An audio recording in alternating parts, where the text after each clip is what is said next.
Equivalent fractions are very important. It is very important for you to get this concept so you can basically understand and successfully do your addition and subtraction of fractions.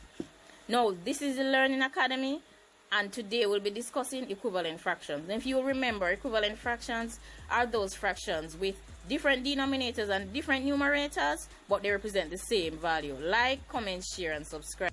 I have shared multiple lessons on equivalent fractions. So if you don't understand what will follow from this, please go back and review. Next, these are the instructions. So fill in the missing numbers. So you will either get missing denominators or missing numerator. Our first question is 3/4. Now we're looking for the equivalent fraction with 8 in the denominator for 3/4. Now get your pen and paper and start working. And basically remember the rules about doing the same thing to the numerator that you do to the denominator. So we've multiplied 3 by 2 and we've multiplied 4 by 2. And we have arrived at 6/8. Now keep in mind all the concepts that I would have taught you before, and review them if necessary. Now our next worksheet question is a quarter. Now what do you multiply a quarter by? Which whole number would you multiply a quarter by to get a denominator of 8? And then you know the numerator after that. Well, let's see what the answer is going to be. The answer is 2/8. Now, how did we arrive here? We multiply the 1 by 2 and the 4 by 2. And we get 2/8. Simple. Maths is simple. Maths is a lot of fun and it's simple. It's just very important for you to just grasp the concept. Grasp the concept and the practice. So now we have 5/6. Now, how do we get from 5/6 to a number with a denominator of 12? Well, our answer is coming up. You know your maths, you know your timetable, you know how to multiply, and you know how to add as well. So go ahead. So 5/6 is the same thing as 10 over 12, right? 10/12. So how do we get there? Multiply the 5 by 2, we multiply the 6 by 2, and there we go. So you get 10/12. Moving on to number 4, we have a half. What other number could we put in the numerator for this fraction to get it to be equivalent to a half? No, we know our times table. So we're going to look on it, or we're going to memorize it, or we're going to review it in our mind, and we come up with the number 8. 8 times 1 is 8, and 8 twos is 16. And if you were to divide 8 by 8 and 16 by 16, you would get the same result over on the other side, which is a half. And no, you're getting them right because you understand the concepts. Next, we have 1 over 7, or 1/7. Now, what do we multiply 1/7 by? Which whole number is perfect for us to use to get a number that is over the denominator, 21? And here we go. We have 3. 3 is the number today. So 3 times 1 gives you 3, and 3 sevens give you 21. Perfect. You know your 3 times? Yes, say it along. 3 1s 3, 3 2 6, 3 3s 9. Perfect. Our next question on the worksheet is 3/4. Now, what do we multiply 3 by and 4 by to get a denominator of 20 and the matching numerator? So, basically, you look at your times table and see what is best.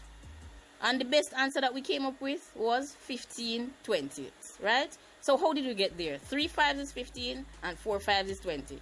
And you know the timetable. So, 3 5s 15. And we know that 4 5s is 20. So 5 3 is 15, 5 4 is 20.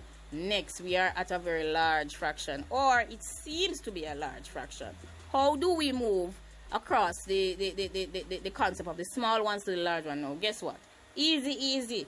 We are geniuses, masters, and scientists, and we love maths. So guess what? We get our answer. Our answer is 60 over 200. How did we get there? We multiply the 30 by 2 and we multiply the 100 by 2, and we got 60 over 200. Now this fraction is no longer large. We could give you a larger one and it will still be easy. Next one. No, this is new. This is fresh. This is a different type.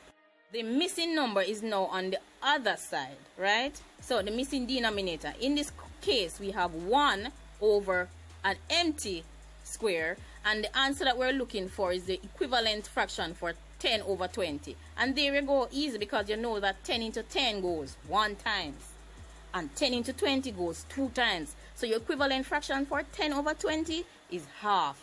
Isn't that perfect, guys? Just easy. And if you look, you'll basically realize there are many equivalent fractions for a half, and any fraction you have, you can find many equivalent fractions for them. So our next worksheet question is number 9, right?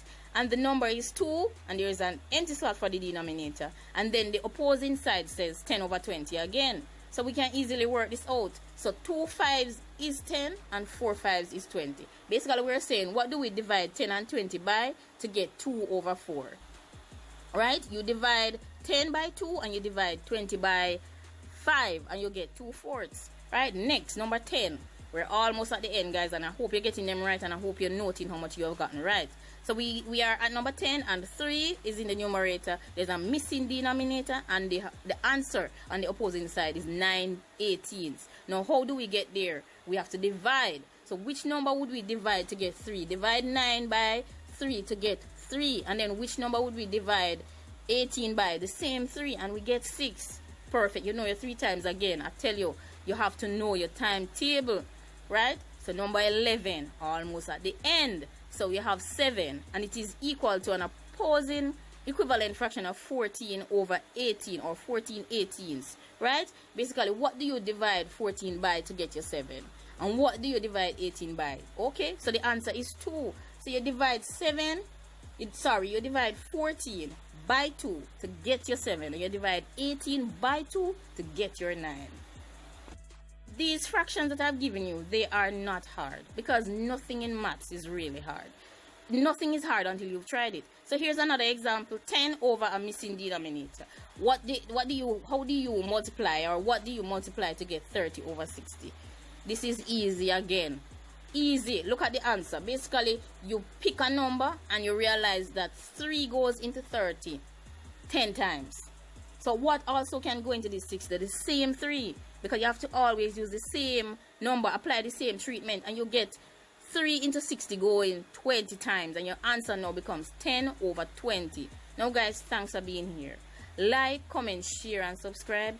Keep practicing, keep learning, keep sharing the knowledge, and remember that knowledge is power. So let's continue to explore these concepts, right? Let's continue to empower ourselves and to make ourselves better. Now, we are champions. We are the greatest. We are scientists. We are masters of our own destiny. Thanks for watching. This is the Learning Academy. Goodbye.